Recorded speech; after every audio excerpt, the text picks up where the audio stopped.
doing some shameless advertising for the school.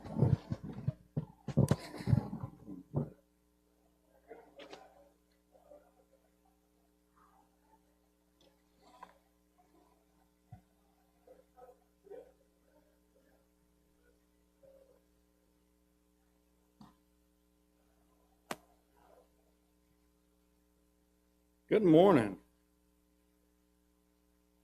Before we get started with class, I hope everybody's enjoying the summer series. I was actually able to attend this past week because I had a wedding to go to on Thursday, so I came home Wednesday night, and I left just in time to get here. And I personally really enjoyed the lesson, so I hope you guys are. Our preacher this week is from Rome, Georgia, for Wednesday night, obviously, is from Rome, Georgia, and he's the last preacher that Jen and I had when we were in Oak Hill congregation in Rome. So I've invited him up. So. All right. So we're in Psalms 25, and I'm going to tell you a funny little story about me in the Navy before I get into this lesson, because not a real big Psalm scholar, okay? So when I was in the Navy, we had 7 ways on a submarine in which you could tell where you were in the world. Okay, it's called getting a fix of your location. And one of those could only be done on the surface at night with an old, antiquated piece of equipment called a sextant, where you actually identified stars and used that to figure out where you were in the ocean. I was a 19, 20-year-old kid. And I said to this old man who was probably 35, right? I said, "Chief, why do we have to learn to use this stupid thing? We've got 6 other ways to get a fix. Nobody knows how to use this thing." And he said, "Good, you're doing training on it next week." It's kind of the way I felt when Corey asked me would I teach some of the lessons in Psalms, as he was going to be out some weeks. So I had to spend more time studying that sextant than you could imagine, because not only was I going to a training class, I was teaching the training class. But that's kind of how I feel today in studying Psalms. But we're in Psalms 95. I'm going to read the text, and then we'll get into our study. It says, "O come, let us sing to the Lord. Let us shout joyfully to the rock of our salvation. Let us come before his presence with thanksgiving. Let us shout joyfully to him with psalms. For the Lord is the great God and the great King of all gods. In his hand are the deep places of the earth. The heights of the hills are also his. The sea is his, for he made it, and his hands formed the dry land. O come, let us worship and bow down. Let us kneel before the Lord our Maker, for he is our God, and we are the people of his pasture and the sheep of his hand. Today, if you will hear his voice, do not harden your heart as in the rebellion, as in the day of trials in the wilderness, when your father tested me. They tried me, though they saw my work. For 40 years I was grieved with that generation, and said, it is a people who go astray in their hearts and do not know my ways. So I swore in my wrath, they shall not enter my rest." So as we start there,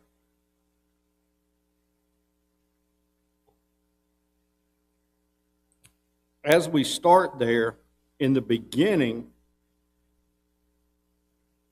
it says, "O come, let us sing to the Lord. Let us shout joyfully." When we look at that,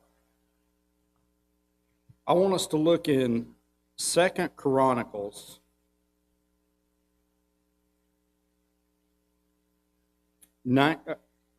Second Chronicles chapter 20, verse 19 reads, "And the Levites of the Kohathites and the Korites stood up to praise the Lord, the God of Israel, with a very loud voice." The reason I wanted to compare those 2 verses is because they're saying shout joyfully. And in the as we read in Chronicles, it says, with a loud voice. In that time period, and somewhat true today, loud voices often show conviction in what you're doing. Okay? So it's saying there that they shouted with and made joyful noises to the rock of their salvation. Then it continues on. Let us come before his presence with thanksgiving. Let us shout joyfully, so they say it again, to him with psalms. So again, it sounds like it's giving us a very good understanding of how we should worship. Okay? And the reason I wanted to point that out, I don't know how many of y'all were here Wednesday night, but Chance mentioned the mega churches being show and not really a biblical lesson a lot of times. Jen and I have visited some places like that when you look up a name on the internet and you stop by because you're out of town. And we call it just having a TED Talk, right? Not an in-depth sermon, but a TED Talk. But I also don't like services, just an opinion, I don't like services that are all like a funeral service. To the point that we attended a church one time, we had moved to an area, we had attended a church because we knew some folks there. And we thought, we will go there and check this church out and see how it is. And Kinsey elbows me. Okay? She elbowed me and she goes, Dad, it seems like we're at a funeral. So just wanted to share that with you. But we should be joyful in our serving. We should be joyful in our services as well. Not theatrical, but joyful. Let's look at Ephesians 5:19.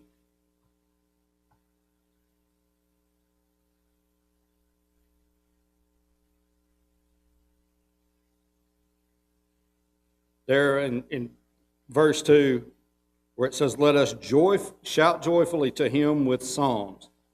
Ephesians 5:19 says, addressing one another in psalms and hymns and spiritual songs, singing and making melody to the Lord with our heart. So it's just another verse that correlates to what we're doing in this verse where it's talking about praising God joyfully and with psalms. For the Lord is the great God and the great King above all gods. If you'll notice there in verse 3, it says King above all gods. Gods being a lowercase g. And Scott talked a little bit last week about how in this time period there were all kinds of gods. You had God of the sun, God of the moon, God of the front door, God of the microphone. I mean, they if you had it, there was a God for it. And in this, they're saying that our worship goes to the King above all gods. So the first half of this song, down, roughly first half, down into verse 7, sounds like what? Just a really good understanding of how we should be worshiping. And then in verse 7, in verse 7, it kind of shifts gears, right? We shift gears. Like right in the middle of verse 7, it says, for he is our God, and we are the people of his pasture, and the sheep of his hand. That's kind of indicating that us being the sheep of his hand is that God takes care of us. God feeds us.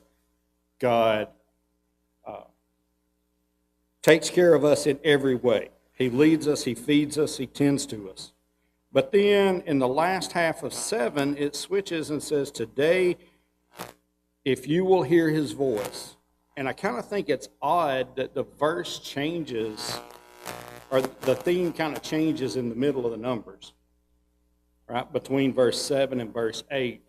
And I kind of wonder if that is where man put this into book, chapter, and verse instead of, because, when the scriptures were written, you had psalms, and it would be an entire psalm, like all of 95 together. There were no numerical breakdowns.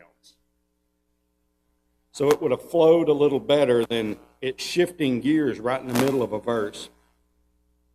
But verse 7 says, today if you will hear his voice. Now normally, when you look at something, you think of one theme all the way through. Like I said, this kind of shifts. The first half is more the worship and the kindness of God. What is the second half?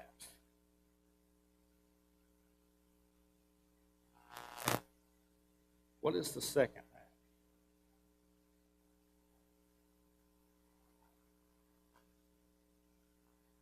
He is. He's talking to people whose hearts are hardened. It's almost like a warning.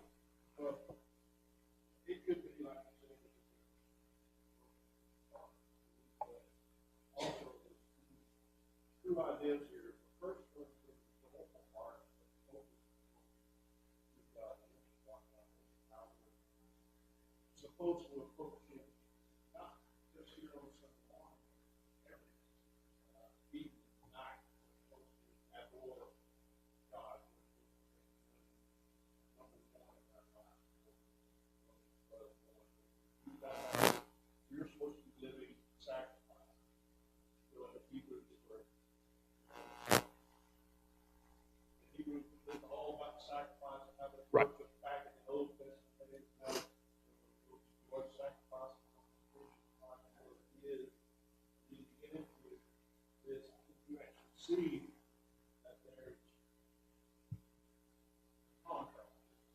Right. Most definitely.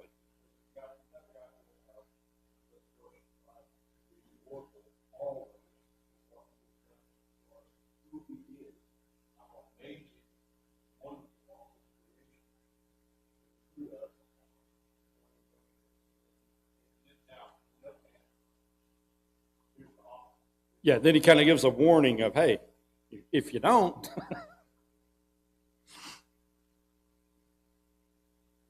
All right. So I waited to talk about this till we got down to verse 7. But who wrote this song? Do we actually know? Don't know that we actually know. I do know that if you flip over to Hebrews chapter 4 and verse 7, says, again he appointed a certain day, today, saying through David, so long afterward, in the words already quoted, today if you hear his voice, do not harden your hearts. So biblical scholars are kind of divided on whether David wrote this or if someone else that is unnamed wrote this. However, comparing the identical wording in Hebrews chapter 4, verse 7 to verse 7 and the beginning of verse 8, I'm led to believe that David probably wrote this. The reason some scholars say that David did not write this is it doesn't read as some of his other psalms do. It's not his normal way of presenting things. So some folks seem to think that it could have been someone else who wrote it. Not that that really matters to us.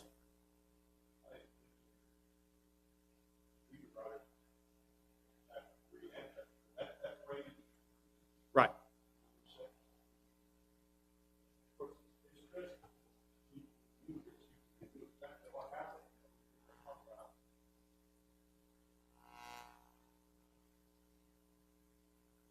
Okay, so in in verse 8, where he says, do not harden your hearts as in the rebellion, as in the day of trial in the wilderness.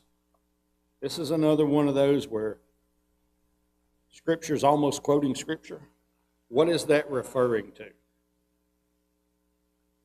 Anybody know where that's referring? Let's go back to Exodus chapter 17, and I'm going to start in verse 2. Therefore, the people quarreled with Moses and said, give us water to drink. And Moses said to them, Why do you quarrel with me? Why do you test the Lord? But the people thirsted there for water, and the people grumbled against Moses and said, Why did you bring us up out of Egypt to kill us and our children and our livestock with thirst? So Moses cried to the Lord, What shall I do with this people? They are almost ready to stone me. And the Lord said to Moses, Pass on before the people, taking with you some of the elders of Israel, and taking your hand the staff with which you struck the Nile, and go. Behold, I will stand before you there on the rock of Horeb, and you shall strike the rock, and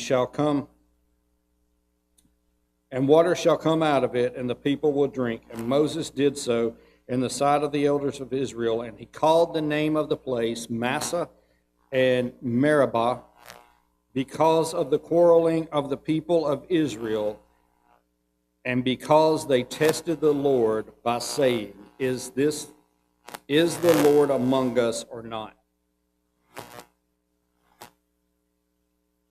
So we're talking, Psalms 95 is kind of referring back to Exodus chapter 17 of the days of wonder, of trials in the wilderness. Verse 9 reads, when your fathers, not when the father, let's clarify that, when your fathers tested me. You see there in verse 2 of Exodus 17, it says, therefore the people quarreled with Moses and said, give us water to drink. And Moses said to them, why do you quarrel with me? Why do you test the Lord? And then also in chapter 7, it says, and he called the name of the place Massah and Meribah because of the quarreling of the people of Israel and because they tested the Lord. So it's referring back to the times that the people of Israel tested the Lord. Is that a really good idea? Kind of think it not. It did not go well for them, did it?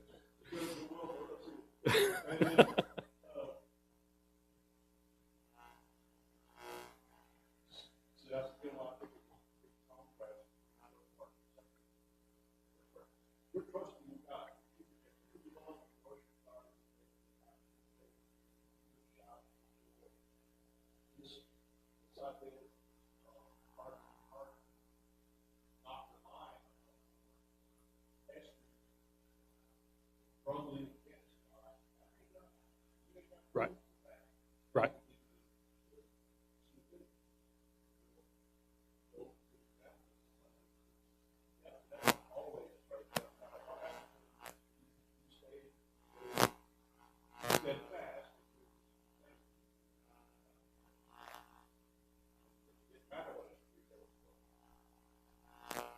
Absolutely.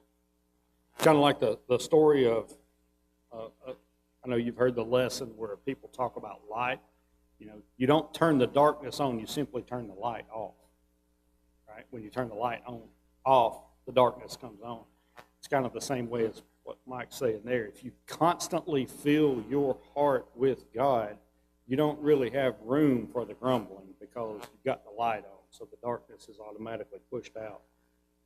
All right, continuing on to verse 9. When your fathers tested me, they tried me, though they saw my work. For 40 years I was grieved with that generation and said, it is a people who go astray in their hearts, and they do not know my ways. So I swore in the wrath, they shall not enter my rest.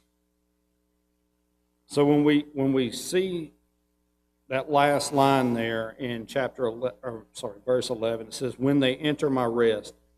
Let's turn over to Numbers chapter 14. We're going to start in verse 21. It says, but truly as I live, and as all the earth shall be filled with the glory of the Lord, none of the men who have seen my glory and my signs that I did in Egypt and in the wilderness, and yet have put me to the test, these 10 times and have not obeyed my voice shall see the land that I swore to give to their fathers, and none of these who despised me shall see it. So that is a fairly stern warning that says if you're constantly opposed to God, if you're constantly challenging God, you are not going to see what has been provided for us.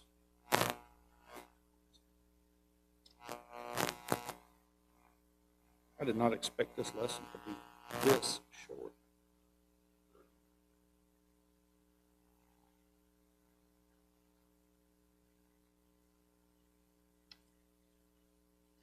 So I want to close, and I know it's a little early, but I want to close with verse 22 of Romans 11. It says, "Note then the kindness and the severity of God, severity toward those who have fallen, but God's kindness to you, provided you continue in his kindness, otherwise you too will be cut off." I think that one passage from Romans 11 kind of summarizes what's going on in all of Psalm 95. I'm going to read it again. "Note then the kindness and the severity of God, severity toward those who have fallen, but God's kindness to you, provided you continue in his kindness, otherwise you too will be cut off." The reason I say I think that summarizes this psalm is, as we've talked, the first half is about praise and adoration. The second half is kind of a warning. So you see the kindness of God and you see the severity of God, because Psalm 95 ends with a pretty stern warning to the Israelites here. Any questions or comments? Romans 11:22. Okay, a tidbit of useless information. Okay. If you go back up to, I'm not saying the scripture is useless, the information will give you following. Verse 4 says, "In his hand are the deep places of the earth, and the heights of the hills are also his." The height of the hills would be Mount Everest, right? The highest place on earth, right? Some 29,000 feet. I figure Scott and one of his kids will climb that one day because they go out and do crazy things. But the depths of the earth, that's Marianas Trench in the Western Pacific Ocean, which is roughly 6,000 fathoms. Been there once. Went through there. But that 6,000 fathoms, that's about 36,000 feet. So from the heights of the earth to the depths of the earth, actually about 12 and a half miles. Just a tidbit of useless information for you. From the tip of Mount Everest to the depths of the Marianas Trench, which is the deepest place in the ocean. All right, any other comments this morning? So we finished just a few minutes early. All right, if there are no other comments, Scott, would you dismiss us in a word of prayer, please?